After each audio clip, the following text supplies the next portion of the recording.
This is F.D. Recovery, where we interview addicts and alcoholics. Our aim is that through this podcast, we might help you on your journey of recovery. Thank you for listening.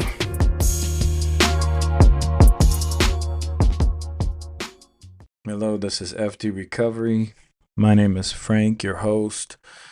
So this portion is the weekly intention. It drops every Monday. So if you're listening to this, if you're actually been listening to this, every Monday we drop a new episode, and basically it is a spiritual principle that we try to live by throughout the week. And last week was, here, hold on, let me put Do Not Disturb on. I don't want that going off in the background. Last week was forgiveness. And I'll tell you what, that this whole forgiveness stuff is tough.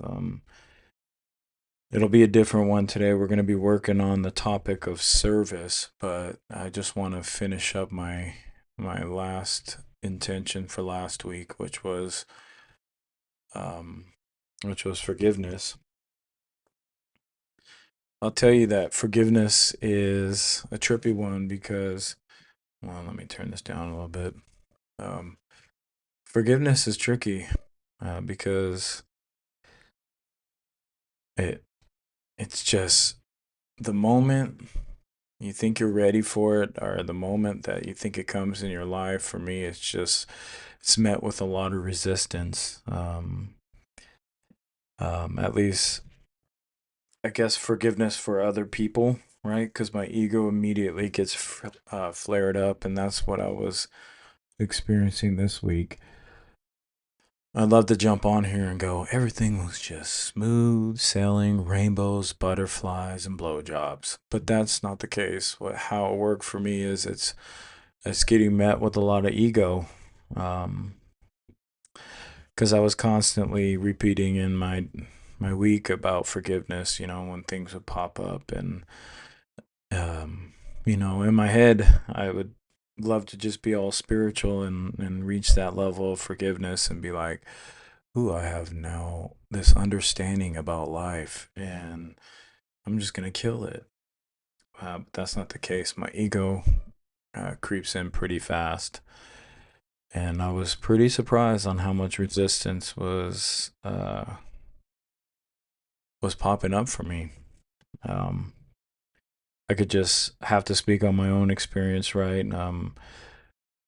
There wasn't anything really particular, but anytime I found myself needing to reset from a situation or maybe an annoyance, I find myself in that situation more often as just really annoyed or overworked, and I just get a little bit more irritable, and I'm trying to find forgiveness, which is kind of the springboard for me is like towards compassion and empathy is that's for me is my first step, is just because I'm usually annoyed by either certain situations or people, and it has nothing to do with them. It's just I'm irritable. They're not annoying. I'm just irritable.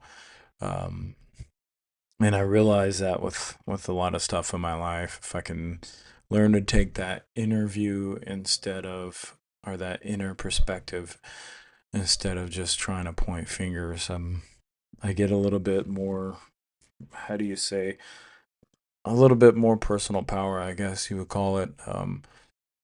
But I did find myself have some flare-ups.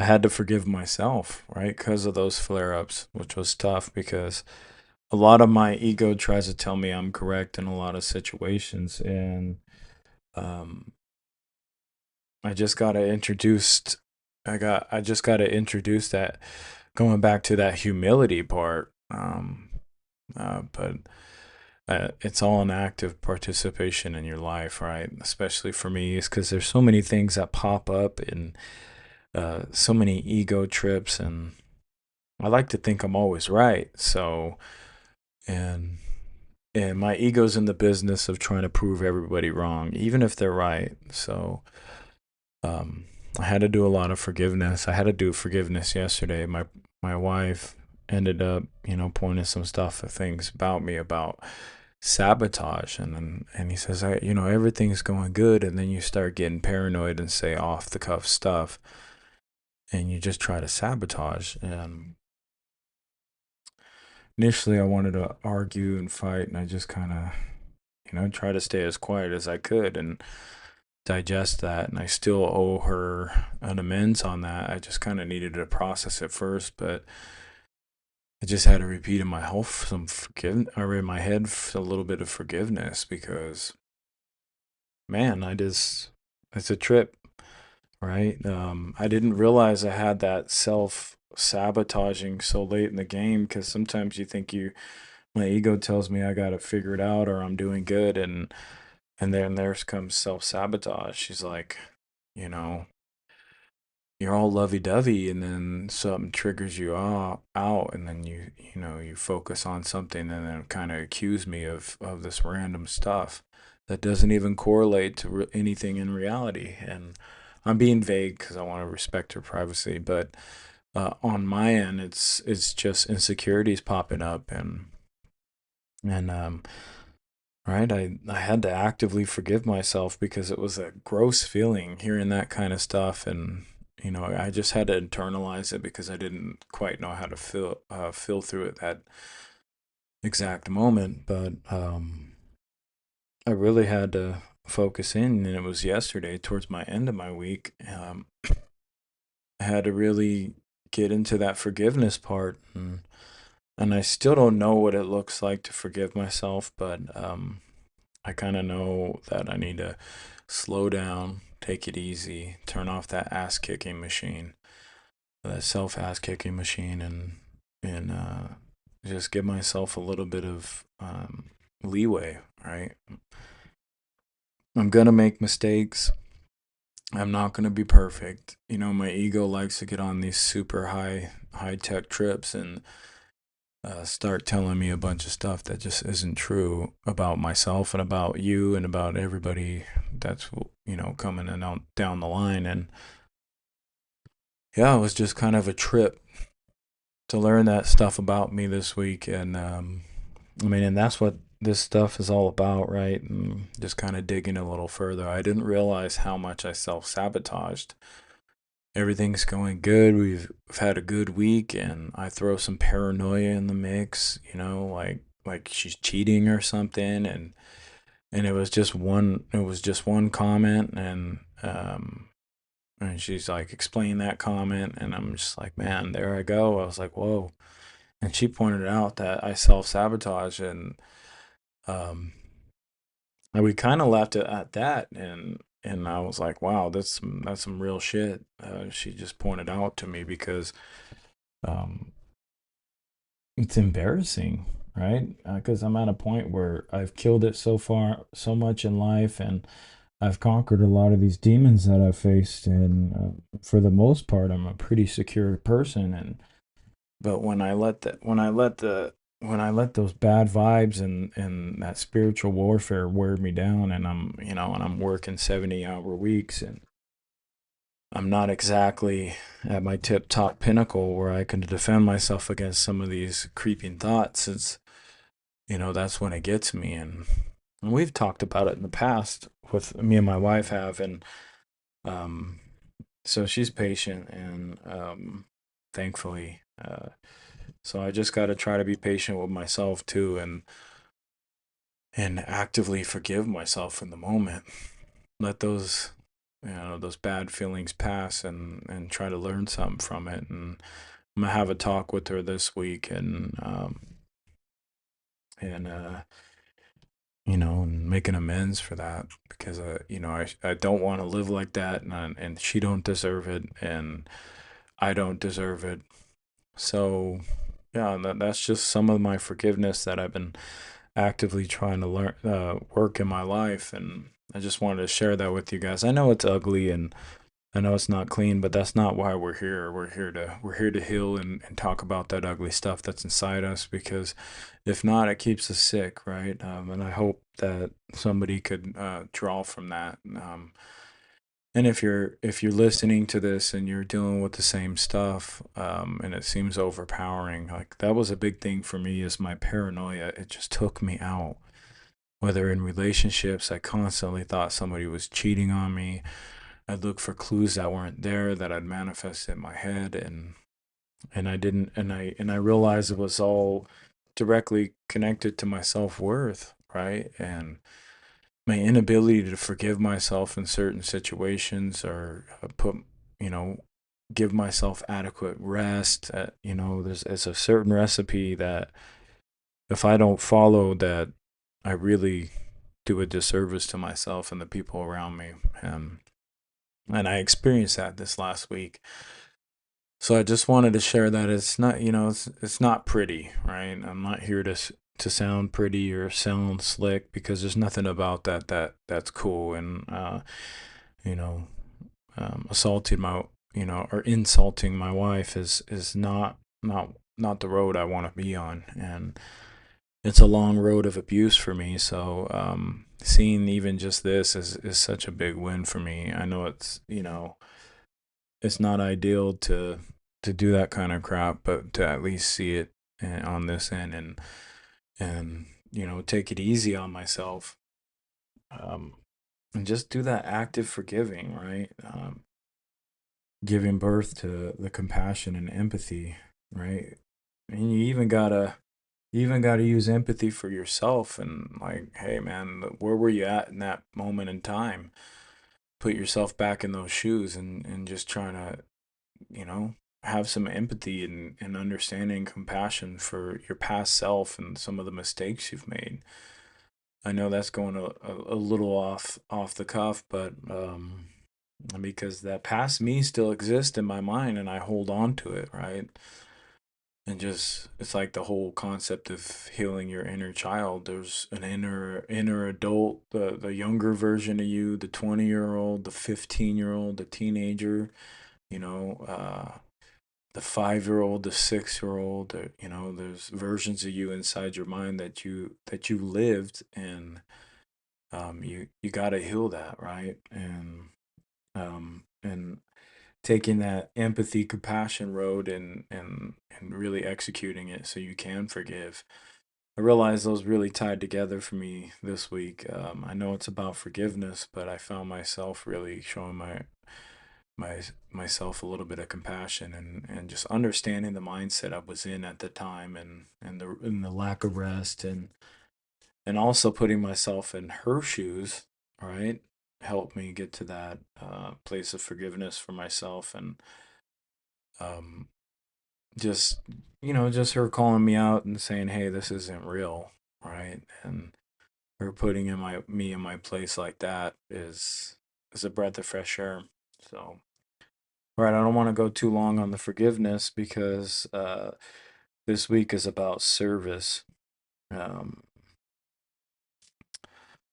and service in recovery. Let's see.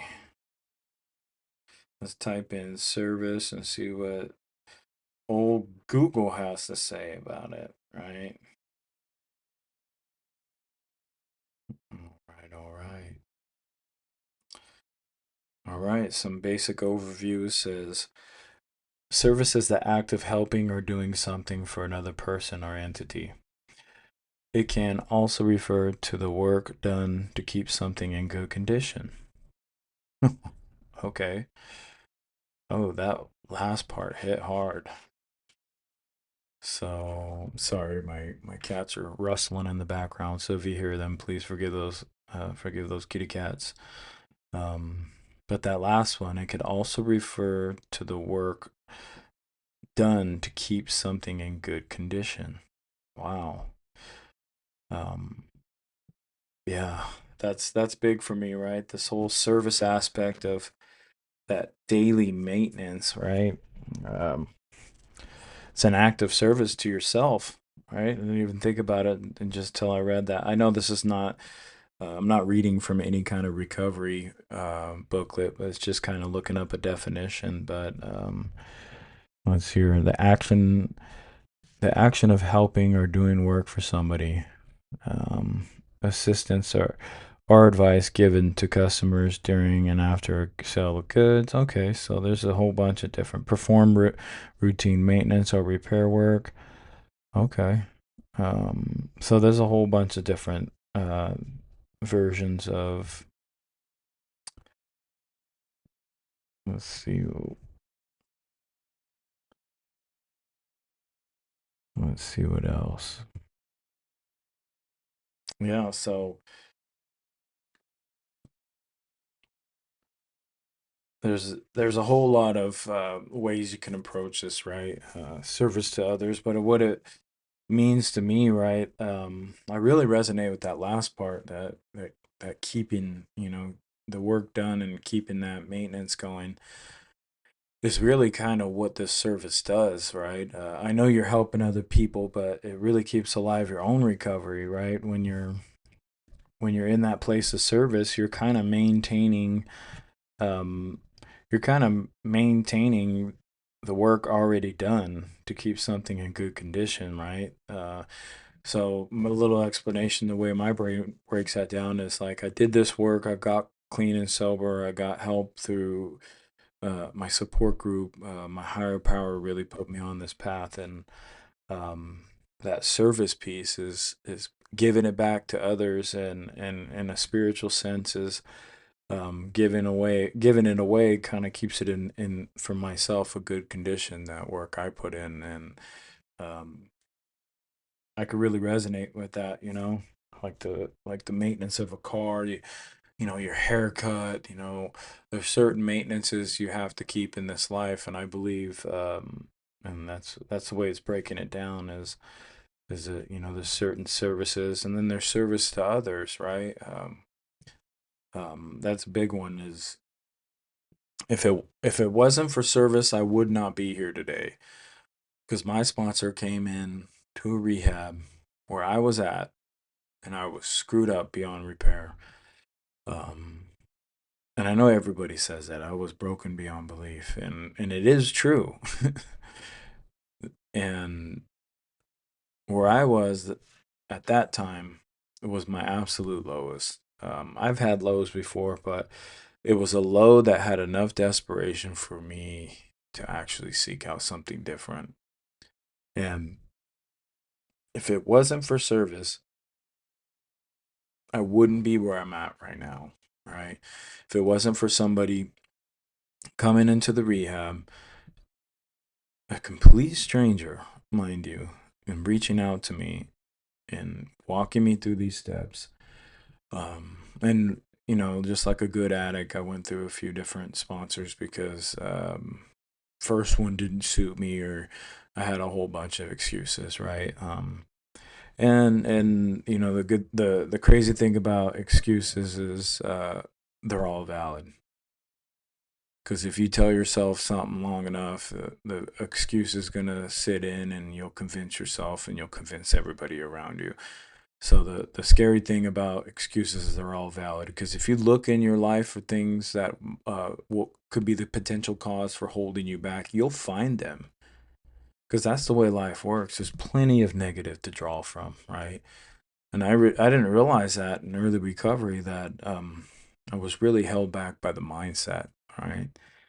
Um, because when it broke down to it, or when it came down to it, it was me versus me, right?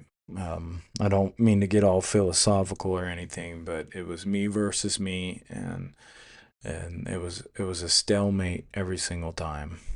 I was at a standstill trying to figure out something that I couldn't face alone. This addiction and alcoholism.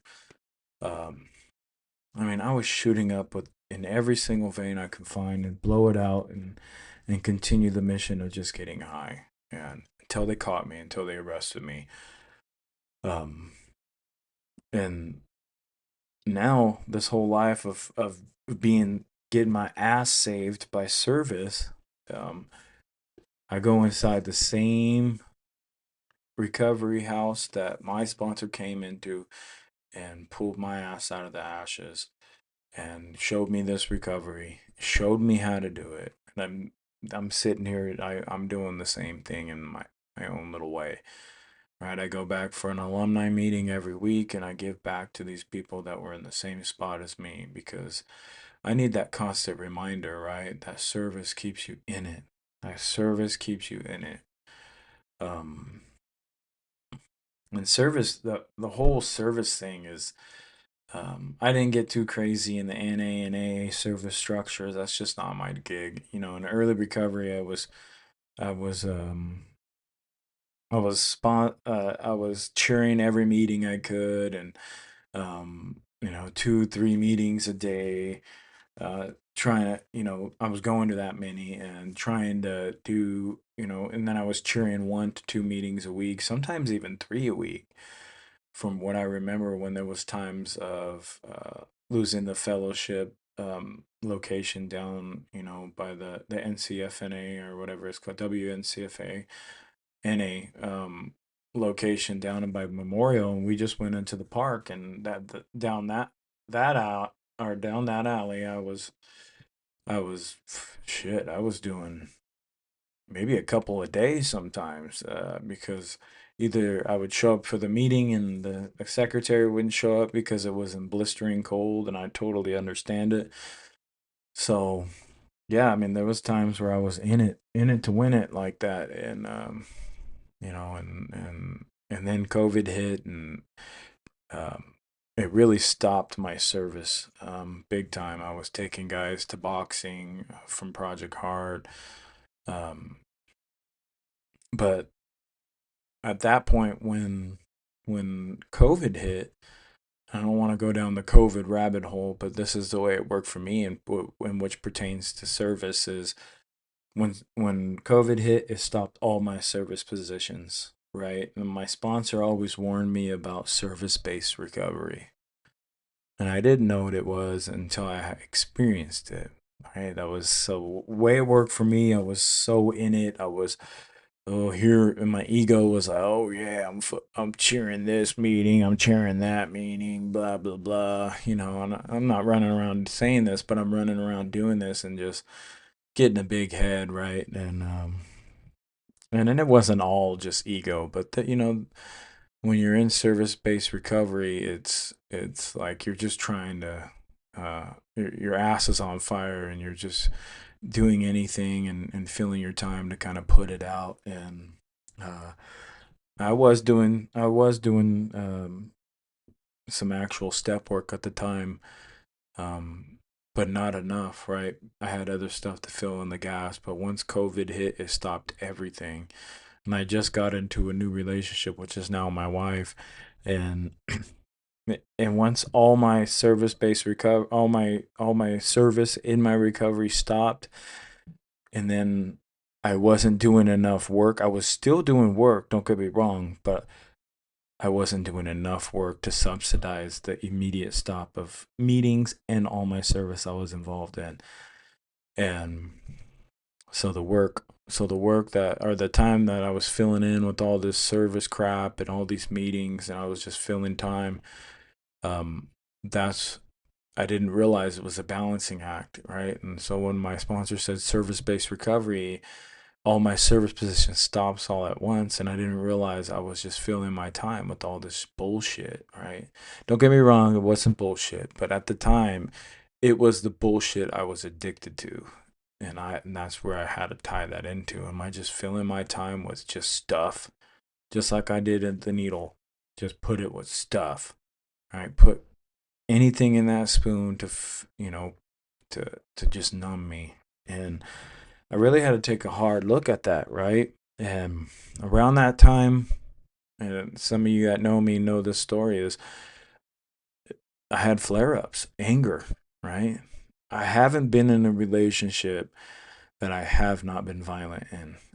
And so as history repeats itself often as it does, if you don't address these demons, um, everything stopped at once. It was a perfect storm, right? And I ended up getting arrested at 2 years clean and sober, right? And hitting that jail cell, and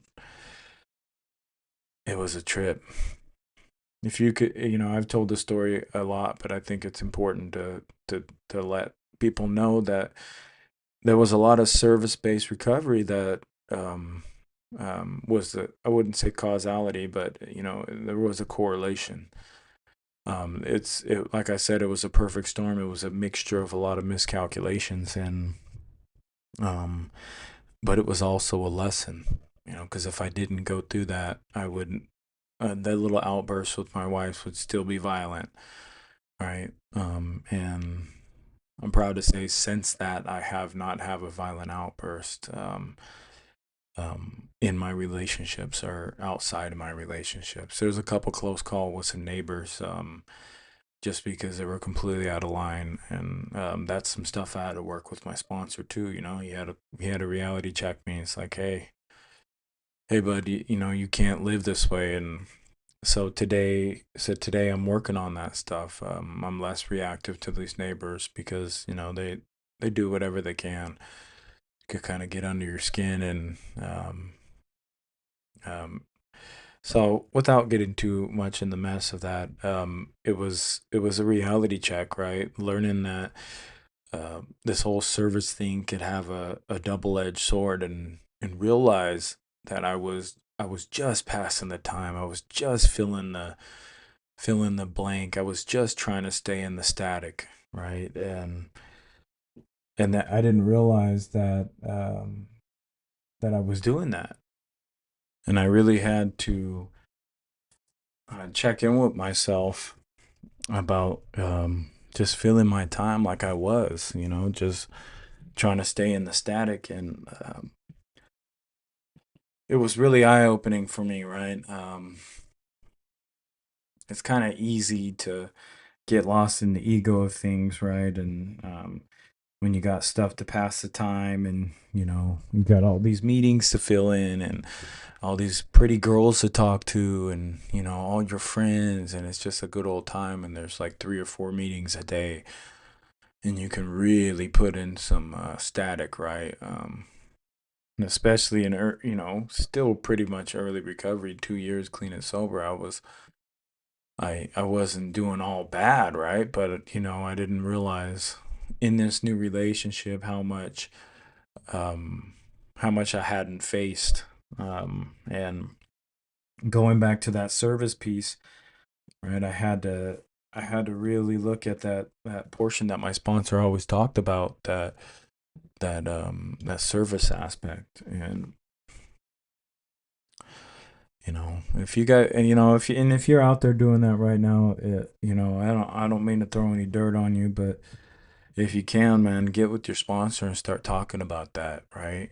See, for me, it was just like I was trying to stay stuck in a static, just like I was out there in the dope game, and I really had to come full circle with some of these demons that I was facing, right? I mean, sitting in a jail cell at 2 years clean and sober was a fucking eye opener. Um, Plain and simple, it's downright a fucking embarrassing. I felt dumb, just to be real about it, I hung my head and fucking cried, because there was nothing to blame, right? And thank God for other service members that, at the time, one of our Project Heart guys was in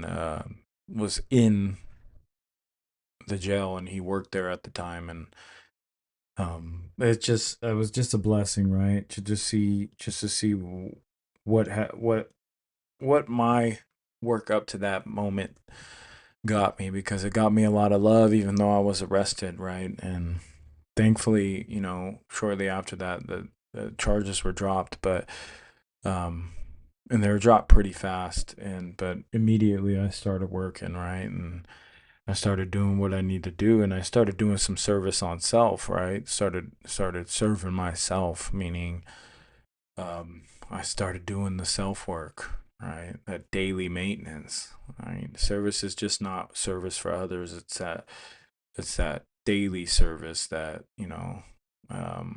just like you got to brush your teeth. There's a certain type of maintenance that you have to do to kind of show up, and there's a spiritual maintenance and spiritual service to yourself, where you have to show up, right? And service is about serving others as well, right? But it's also combined with what's, is it serving you as well, right?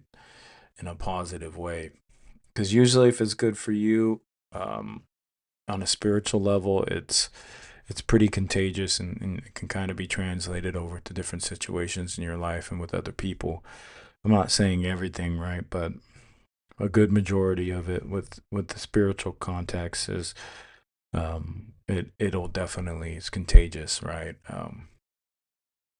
So um yeah, that's today's this week's intention, man. I'm glad you guys are listening. And remember, if you listen to this and you're following along with us, check in the comments. Let me know. Well, give me pointers too, right? If you listen to this, or you want to talk about a topic, let me know. I'll look in it, and if I see it in time, or I'll see it in the next few days, I'll add it to the upcoming weeks on spiritual principles to practice. I would really appreciate that, right? If you're interested to see how it works through my life, and you can gain something from it.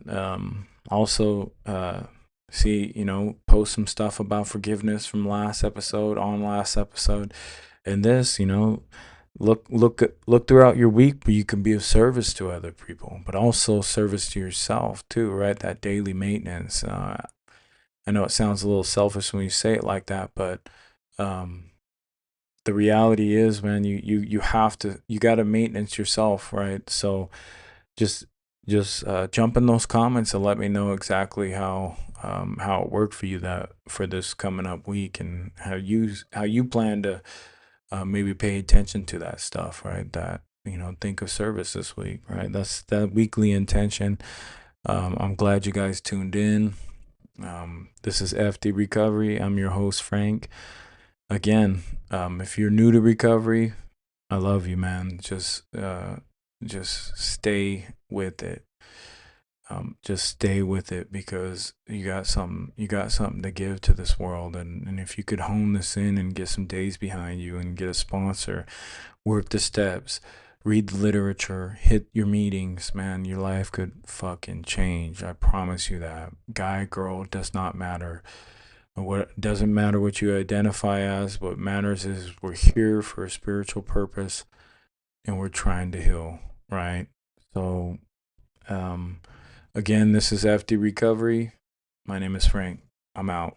Peace. Thank you for tuning in to FD Recovery. A reminder, be kind to yourself on this journey of recovery. Also, call your sponsor. Get connected to local support groups. And for one day at a time, stay clean and sober.